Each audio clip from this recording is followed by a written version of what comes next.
call tonight, Heichal Malka. My name is Mendy Pollak. I will be your host tonight. We had tonight a delightful program. We introduced the borough president, Mark Levine, will say words of blessing for We have got to focus on local politics. And we've been shown how this can be done.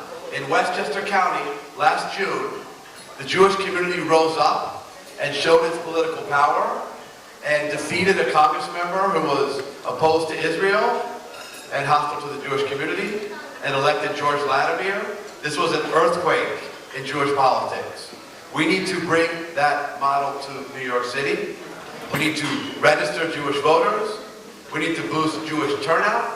We need every elected official in New York City to hear from their constituents that we need you to stand up for Israel, that we need you to denounce anti-Semitism. We have a chance now to do that. Call upon Rabbi Vorhand, Harav's son, to make the Siyam, the Masechta. To give it now. It was never mechiv to give it before. So in such a case, you need a Chassidish to tell you the only time the person could be mishaber himself is he has a kinyan. Hanloch get Boshas Liklam Sex Vasser, Hanloch get Boshas Liklam Sex Vasser, Hanloch get Boshas Liklam Sex Vasser, Hanloch Sex Vasser, Vade Chalon, Dat Sex Vasser, Dat Chalon, Mishnashmach Sex Vasser. I just want to say, first, appreciation for those who put in so much work, not only for this Shabbaton, and Shul, the whole year, our supporters and friends, and enable us to continue with the stories that we have. My father's a kind of Ruch began, this Rabbi Young's a kind of Ruch, the One of Aid Society, and we continue as a Shabbat. But more than that, the daily participation, whether it's the tefillah, the Torah, the shura, the come, which Rabbi Shlita is every day. Simon is behind her about 15 years. Matthew, every week, it's part of our pilot program we have. And people are supported. This means so much to us. And this means we're reconnecting with HaKadosh Baruch Hu. I want to say something that's very special to my heart. I want to give my in-laws are not here right now, we're feeling well. I want to give them a shkoyach. Achar Nachikover to the Rabbi, who really makes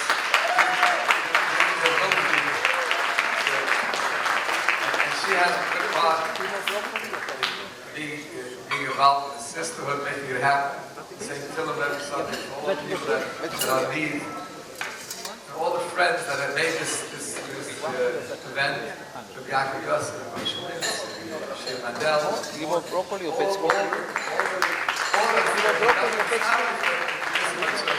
all they're fighting. Yeah, we got to do it. I can't do it. What are you doing? And they keep on fighting. They don't let me go. And they get the credit for that. That's the Sarisla Sata. Many brachas that they should have something with them. All those are making Mendy Pollak for so many years. He's been the chairman of the evening. Himself, Brenner. I don't want to miss anybody. He always makes things happen behind the scenes. So thank you, and continue with Rabbi Chassidish and Mr. Shul, who does for Klatzko. Right? Give us his blessings. Thank you very much.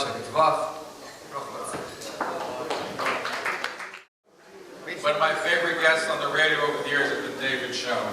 David is a committed Jew. loves our people. Been involved with so many different organizations. He is a criminal defense attorney, also a civil rights attorney. He defends many people in different kinds of positions.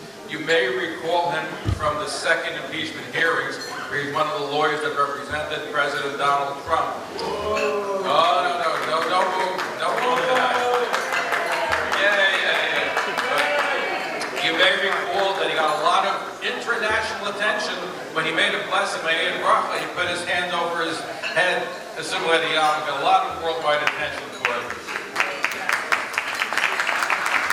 And certainly he serves, it's sort of hard. He serves in Alabama, lives in Atlanta, Georgia, but he certainly has a place, family here in New York City as well. I know that he also has a special connection to Congregation of Westside, Roy Allen Schwartz, and also to the Vorhand Shul, which we're very honored that he's being honored tonight. So ladies and gentlemen, let's give a very warm welcome to David Schoen Esquire. Anyway, one Sunday night, I'm sitting at home at dinner, and I get a call from a number I don't recognize. I usually don't answer it, but I did this time. The guy on the other end of the phone says, I'm trying to reach David Schoen. This is Mark Meadows. So I said, Mark Meadows, like the Chief of Staff of the President of the United States? He says, yeah. Am I getting you at a bad time? I said, no, you're not getting me at a bad time. So now remember, I'm a solo practitioner in Montgomery, Alabama. So I don't get called usually by Chief of Staff of the President of the United States. So he said, I'd like to ask you if you'd be interested in representing the President in his impeachment trial. I paused for a second, and I said, sure, I'd be interested, but I'm not even sure I know how to spell impeachment. I didn't watch the first impeachment, but I'd be happy to discuss it. So he said, he talked for a little while. He said, would it be okay if I had President Trump call you tomorrow night? I said, yeah, that'd be okay also. So about 5 minutes later, a phone rings, I pick it up, David. Doesn't say who he is, but I recognize the voice from radio or whatever. And he says, how are you doing? Ended up speaking for an hour about everything in the world. And then he said, look, I know Mark spoke to you. Would you be interested in representing me? I said, look, it would be a great honor, but I don't know anything about it really. I'm a solo practitioner. I've got a heavy caseload, but I'm certainly interested in considering it. Let me think about it. So he said, okay, think about it. I'll get you whatever help you need and so on. Fine. Next night, phone rings again. David. So I said, he said, what did you decide? I said, this was last night. I have to think about it. The impeachment trial, by the way, is about 10 days away. So I said, I have to think about it. Spoke for another hour. This was the toughest period in my life, quite frankly. My entire family, this was end of January of 4 years ago, 2021. My entire family just had COVID, and my mom, who's my best friend in the world, passed away. So every morning we had breakfast together, every afternoon she would come over and exercise. And now I'm getting a call about representing the President of the United States' impeachment trial. So, and I'm coughing, and he says, is coughing going to be a problem? And at one point, I wish we had been friends. Then I could have saved your mother's life. Stuff that was a little difficult to take. But anyway, this went on for a while. So the following week, I saw in the newspaper that he had hired a team from South Carolina. So I just texted Mark Meadows, and I said, thank you for the honor. I see you've hired somebody else. Really appreciate being considered. He said, it's not true. This was leaked by Senator Lindsey Graham from South Carolina. The president doesn't know what he's going to do yet. So next 10 minutes later, the president calls up again. I want you to lead this team from South Carolina. I said, that's not going to happen. These are 5 experienced lawyers. They've never heard of me. He said, they'll accept it, believe me. So these guys, they had a conference call. These guys had him on the phone. Didn't tell him, I was on the phone. So he's saying, the guy's name is Butch something, a whole team of them. Butch, I want you to do this. And then he, yes sir, yes sir, yes sir. Then he says, I want David Schoen to do all the talking in the impeachment trial. Dead silence. And then Butch says, oh yes sir, Mr. President. Anyway, they hang up, and we talk. I said, this is going to be a team thing. We'll all have a role.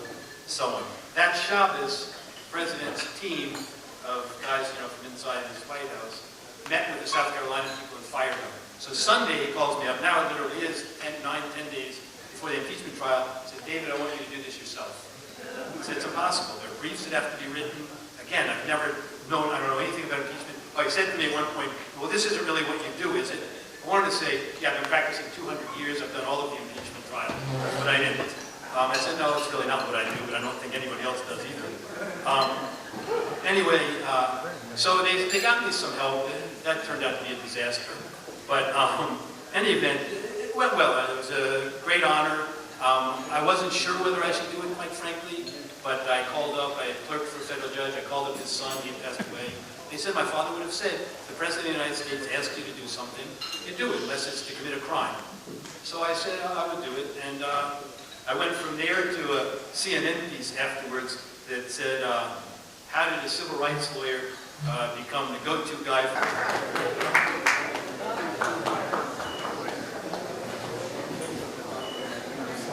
Thank you so much.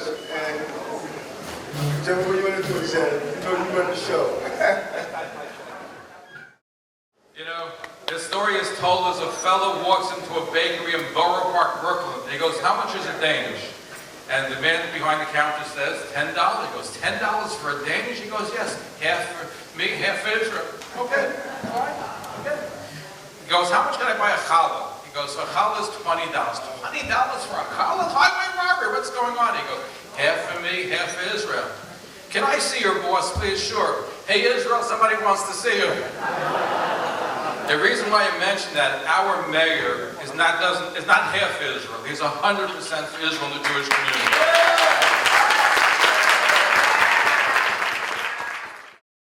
And so I cannot place my hands on each one of your shoulders, but I want you to know this. I get it. I get it.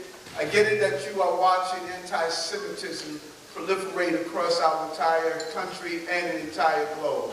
I get it that when you enter our subway systems, you are concerned about should you take off a yarmulke or not. When you go to your synagogues and your shuls, you're worried about is someone going to desecrate your buildings merely because of your faith. I get it, you're watching what is taking place in the Middle East and how violence has engulfed those who are there. I get it that we have normalized anti-Semitism on social media.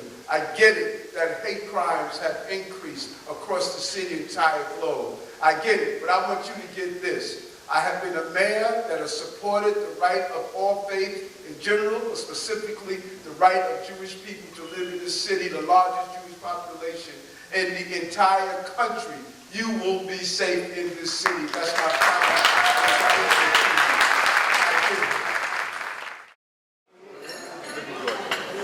Rav gives a gift to Mr. Shon, a beautiful Tanakh, a gift for you in addition to what you do for Klal Israel, individuals and Mr. Trump.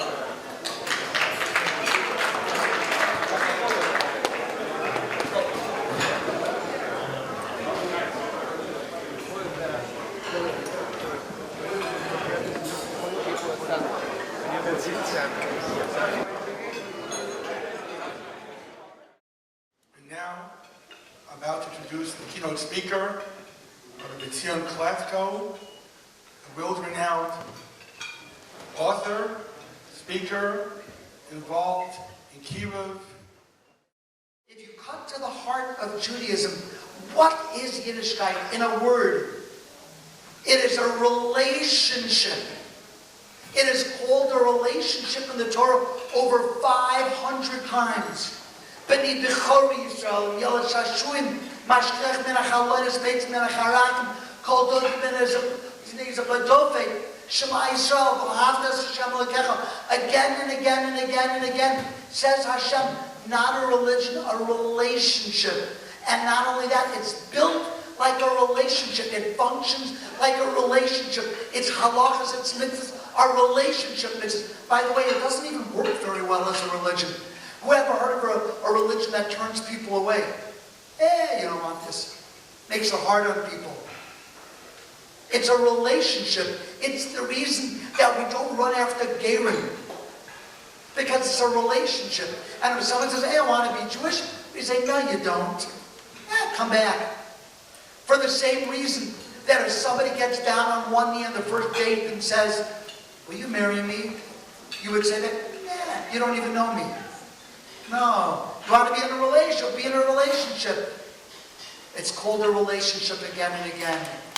And I see in Heichal Moshe, in the Rav's smile, in the way the Rebbe greets people, in the chill, in the ambiance, in the connection. They're trying to give over the yachas, the relationship of Yiddishkeit. If you teach relationship in Yiddishkeit, you have kept. And I think that when you have a shul that has in it many Miriams, although they go by different names, they have different backgrounds and different journeys and different challenges, but when there's a Rav who is so wise, who is so compassionate, so empathetic, and a Rebbetzin who is so understanding, who gives such a beautiful smile, it makes everyone feel like they have a relationship, like they have a little bit of a tanti and a mommy in a shul right here in the Upper West Side of Manhattan. And if they can feel that way, then they can renew their connection to Hashem.